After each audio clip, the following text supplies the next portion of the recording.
어서 오세요, 보살님. 오늘도 참 애쓰셨습니다. 특히 1966년생, 붉은 말의 기운을 타고나 평생을 뜨겁게 달려오신 우리 보살님들께 오늘은 아주 특별한 위로와 희망을 전해드리려 합니다. 어느덧 인생의 큰 바퀴를 한번 돌아 환갑이라는 귀한 문턱에 서 계시지요? 이제 내 인생도 저무는 걸까 하는 불안함이 문득 찾아올 때 2026년 병오년은 보살님께 아주 강렬하고도 따뜻한 대답을 들려주려 합니다. 60년 만에 다시 마주하는 나의 해, 이 거대한 운명의 파도를 어떻게 타고 넘어야 할지 명리학의 심오한 이치로 조용히 짚어보겠습니다. 이 이야기가 보살님의 앞길을 환히 밝히는 등불이 된다면 구독과 좋아요로 소중한 인연 이어가 주시길 부탁드립니다. 복음운의 신비 60년 만에 다시 만난 나라는 우주 보살님 명리학의 깊은 바다에는 복음이라는 매우 독특하고도 강력한 개념이 있습니다. 이는 내가 태어난 해의 간지인 병오를 60년 만에 다시 만나는 현상을 말합니다. 우리 인생에서 딱 한 번 혹은 장수한다면 두 번 겪게 되는 이 시기를 옛 어른들은 엎드려 신음한다며 매사에 조심하고 몸을 사려야 한다고 가르치기도 했습니다. 하지만 현대 명리학의 관점에서 2026년은 보살님께 결코 두려운 해가 아닙니다. 오히려 인생의 거대한 재부팅이자 껍데기를 벗고 진정한 나로 거듭나는 자아 회복의 원년이라 보는 것이 마땅합니다. 1966년생 보살님들은 천간의 병화와 지지의 오화가 만나 위아래가 모두 뜨거운 불로 이루어진 간여지동의 기운을 타고나셨습니다. 붉은 말, 즉 정마의 기운이지요. 이 기운은 멈추는 법을 모릅니다. 보살님께서는 지난 60년 동안 남들보다 2배, 3배는 더 뜨겁고 치열하게 세상을 살아오셨을 겁니다. 가족의 생계를 짊어지고 자식들을 건사하며 일터에서는 책임감이라는 무거운 멍에를 지고 앞만 보고 달려오셨겠지요. 때로는 본인의 가슴이 새카맣게 타들어가고 발바닥에 피가 맺히는 줄도 모르고 내달려온 그 헌신적인 세월을 저는 잘 알고 있습니다. 그런데 보살님, 2026년 병오년은 보살님이 세상에 처음 응해하고 터뜨렸던 그 순수하고 강력한 원형의 에너지가 다시금 온 우주에 가득 차는 해입니다. 이것은 운의 쇠퇴가 아니라 하늘이 보살님께 주시는 제2의 인생 개막 선언입니다. 명리학적으로 복음년은 에너지가 증폭되는 해입니다. 마치 돋보기로 햇빛을 모아 종이를 태우듯 보살님의 의지와 생각이 현실로 나타나는 힘이 그 어느 때보다 강해지는 시기입니다. 그래서 이 시기에는 무엇보다 생각의 방향을 잘 잡으시는 것이 중요해 보입니다. 그동안 누구의 엄마, 누구의 아빠, 어느 직책에 누구로 사느라 잊고 지냈던 보살님. 본연의 이름과 꿈을 다시 꺼내 보셔야 합니다. 이 나이에 무슨 새로운 시작이야라는 부정적인 생각은 증폭된 기운을 타고 보살님을 정말로 주저앉게 만들 수 있습니다. 반대로 이제야 비로소 내가 나를 위해 살 때가 되었구나라는 긍정의 확신을 하신다면 2026년의 뜨거운 화기는 보살님을 태우는 불길이 아니라 보살님의 앞길을 비추는 찬란한 횃불이 되어줄 것입니다. 보살님, 병오라는 글자는 명리학에서 가장 순도가 높은 불의 기운입니다. 60년 전의 병오년이 생존을 위해 거칠게 달리는 질주였다면 2026년의 병오년은 삶의 지혜와 연륜을 바탕으로 세상을 우아하게 산책하는 행진이 되어야 합니다. 이제는 타인의 시선이나 사회적 기준에 자신을 맞추려 애쓰지 마세요. 보살님이 즐겁고 보살님이 평안한 일을 선택하는 것이 2026년 복음운을 가장 현명하게 사용하는 길입니다. 특히 2026년 상반기에는 무리한 외부 활동보다는 내면을 살피는 시간을 가져보시는 편이 나아 보입니다. 오랫동안 하고 싶었지만 미뤄두었던 배움이 있다면 시작해보세요. 그것이 아주 사소한 취미일지라도 보살님의 영혼을 다시 깨우는 소중한 의식이 될 것입니다. 보살님이 스스로를 귀하게 여기고 사랑하기 시작할 때 60년 만에 찾아온 나의 해는 보살님께 가장 값진 선물을 안겨줄 준비를 마칠 것입니다. 보살님, 이제는 마음껏 빛나셔도 좋습니다. 하늘이 이미 보살님을 위해 가장 환한 조명을 켜두었습니다. 천복과 관인상생. 하늘이 열리고 명예가 응답하다. 보살님, 2026년 병오년을 많은 명리학자가 하늘이 열리는 기회라고 입을 모아 말하는 데에는 다 이유가 있습니다. 1966년생 보살님들께 이해는 명리학의 꽃이라 불리는 관인상생의 흐름이 마치 폭포수처럼 강하게 쏟아지는 시기이기 때문입니다. 관은 보살님의 사회적 위치나 자존심, 그리고 나를 지켜주는 울타리를 뜻하고 이는 나를 조건 없이 돕는 자비로운 기운과 정당한 문서를 뜻합니다. 즉 보살님이 지난 60년간 묵묵히 쌓아온 공덕과 헌신이 명예라는 근사한 옷을 입고 보살님께 고스란히 돌아오는 흐름으로 보입니다. 특히 환갑을 맞이하며 들어오는 이 대우는 문서의 경사와 아주 깊은 인연이 있어 보입니다.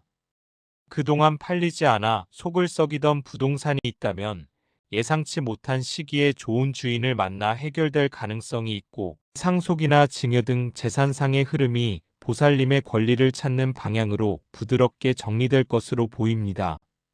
이는 보살님이 억지로 힘을 써서 쟁취하는 것이 아니라 시절 인연이 닿아 닫혔던 문이 절로 열리는 모양새에 가깝습니다. 만약 자녀의 독립이나 혼사를 고민하고 계셨다면 2026년에는 그 문제들이 실마리를 찾으며 보살님의 어깨를 가볍게 해줄 기분 좋은 소식들이 들려올 가능성이 큽니다. 인간관계에서의 천복 또한 빼놓을 수 없는 대목입니다. 2026년은 보살님의 진가를 알아주는 진짜 귀인이 나타나는 시기입니다. 병오년의 강렬한 화기는 보살님의 존재감을 주변에 널리 퍼뜨립니다. 평소 보살님을 어렵게만 생각했거나 오해했던 인연들이 먼저 손을 내밀며 다가오거나 보살님의 풍부한 연륜과 지혜를 필요로 하는 곳에서 정중한 도움의 요청이 올 수도 있습니다. 이때 보살님께 필요한 것은 당당한 포용입니다. 내가 이제 나이가 들어서 뭘 하겠어라며 뒤로 물러나기보다는 보살님이 가진 그 귀한 경험을 세상에 나누어 준다는 마음으로 기쁘게 응하시는 편이 운의 흐름을 타는 비결입니다. 보살님이 세상에 화답할 때 대지도 보살님의 발걸음마다 향기로운 꽃길을 열어줄 것이기 때문입니다. 재물적인 부분에서도 2026년은 매우 흥미로운 흐름을 보입니다. 말띠 보살님들의 재물운은 본래 역마의 기운을 담고 있어 부지런히 움직여야 채워지는 성질이 있었지요. 하지만 2026년의 재물은 보살님이 땀 흘려 얻는 노동의 대가보다는 그간의 신용과 인맥이 가져다주는 결실의 성격이 강합니다. 뜻밖의 배당금이나 연금 혹은 과거에 투자해두고 잊고 있었던 것들이 보살님의 곳간을 채워주는 흐름으로 보입니다. 다만 병오년의 뜨거운 기운은 자칫 한탕주의나 급격한 투심을 자극할 수 있는데 이럴 때는 보살님의 단단한 연륜으로 중심을 잡으시는 것이 나아 보입니다. 마지막으로 자식 복에 대해 말씀드리자면 보살님의 지극정성으로 자란 자녀들이 제 자리를 잡고 효도하는 소리가 들려옵니다. 자녀의 승진이나 사업 번창 등 가문에 경사가 생겨 보살님이 주변의 부러움을 사는 일이 생길 수 있어 보입니다. 이때 보살님은 그저 인자하게 웃으며 그 기쁨을 온전히 누리시면 됩니다.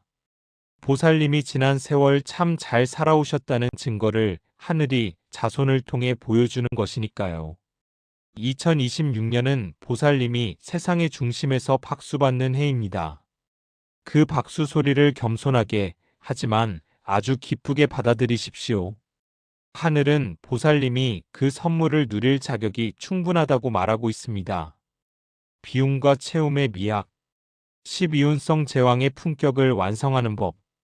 보살님 명리학적으로 병오라는 간지는 12운성의 단계 중 가장 정점에 해당하는 제왕의 자리에 해당합니다.